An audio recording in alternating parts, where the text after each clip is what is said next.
Hello and welcome to Kids Get Acquainted with the Internet, a Girl Meets World video podcast. I'm Dan, and today I am reacting to Girl Meets the Real World's Sassy Haltertop, The Other Side, one of those titles.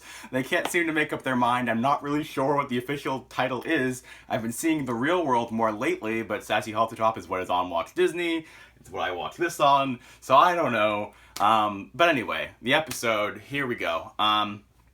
It was an interesting episode. I thought it was pretty good. I liked it. I thought it was funny.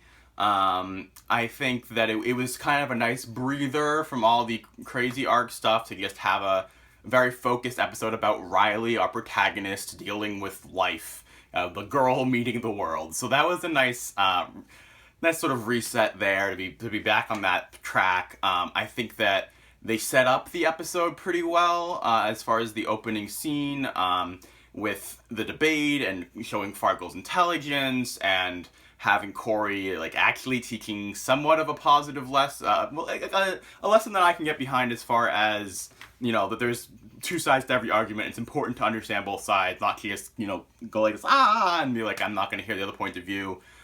Which is a big part of why we do try to include people's feedback and stuff and respond to people and hear other people's points of view too. And it's definitely a lesson that I had to learn at that age, and I feel like I'm still learning. So I think that was a positive thing. And the only weird part about that intro, I really feel like, was that the ridiculous nature of having it just be your daughter's on one side and everybody else is on the other side. I mean, I suppose they still learn the lesson through her, but just as far as school goes, that's kind of ridiculous.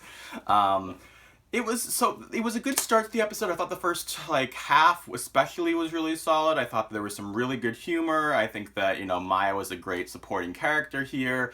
I want to say I thought Smackle was really funny this episode. Cece does a really great job. I liked the stuff with Augie, how they brought him into the A plot and connected it that way, and it made sense. I think he had some good lines, and I actually thought that Topanga's story about the starfish was a really solid lesson and something that I feel like I would remember if I saw it at a young age. So I definitely want to give them kudos for that.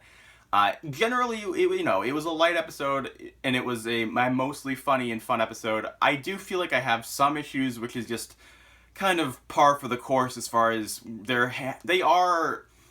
This is not necessarily one of those big issue episodes as far as about autism or about sexism or something, but it is a big philosophical topic that they want to tackle, and they're somewhat by necessity they are having to oversimplify things, and they don't even get into the possibility of what is evil, what is good. It seems like to them it seems like it's this objective thing that's resolute and isn't informed by culture and things like that, and and then it really is making it very binary and cutting out the gray area.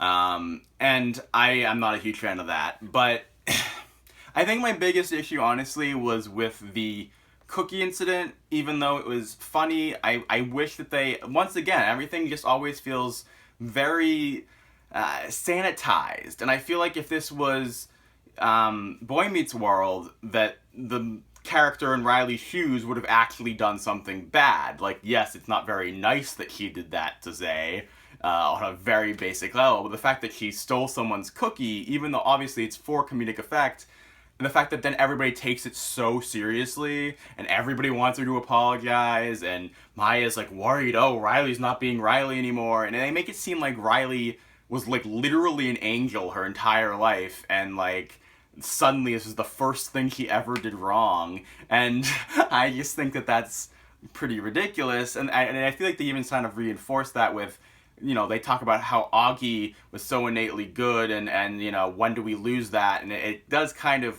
oversimplify children, I feel like, as far as they're always so pure until the world ruins them, and it's well, there are a lot of kids that aren't great from a young age, and that are spoiled, and that are, what you could say is the real world, but I just think that acting as though, we're innocent until we get tainted feels a little bit iffy. But again, there are things that I undoubtedly, as we go scene by scene in the full podcast, I will have more and more issues with, probably because this is a deep topic.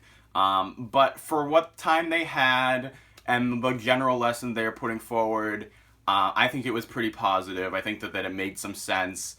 I wish it had maybe had a little bit more of a long-lasting resonation through Riley, and we'll see where it goes going forward. And maybe this is the beginning of her starting to grow up more, which is good. I just don't really see how it connected as far as like how she was left differently, other than this. Oh, I had one day where I looked at the news. Like, what is the specific change? Is she just more aware now? Is she gonna look at the news more often? Is she gonna be less lollipop? I just want to know like what actually we're taking away from this, and that wasn't totally clear to me.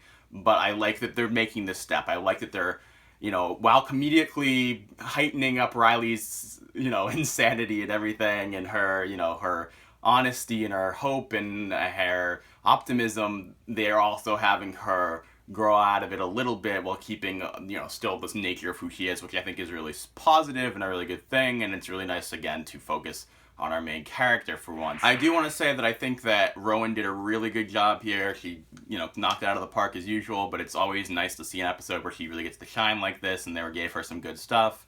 I also wish that they had gotten a little bit maybe less generic in their tales of the darkness of the real world.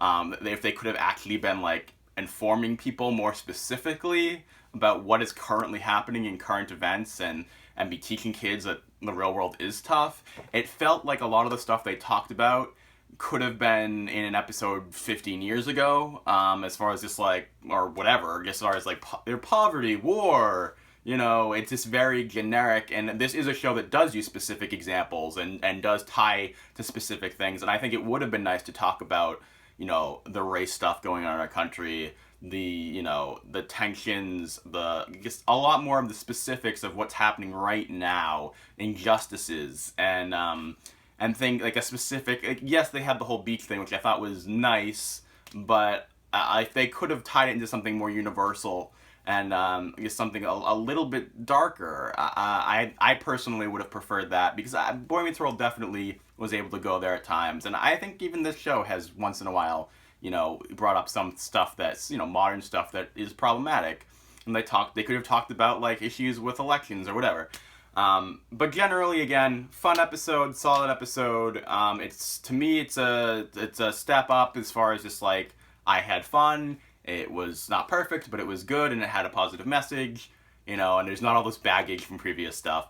So thank you for watching. Check out our full audio podcast. I'm actually going to be recording with Nan from Florida over on Twitter. She saw the episode live, and I'm going to get some of her thoughts about what the experience of that was like, and deleted scenes and stuff like that. So the audio podcast should go up either Saturday or Sunday.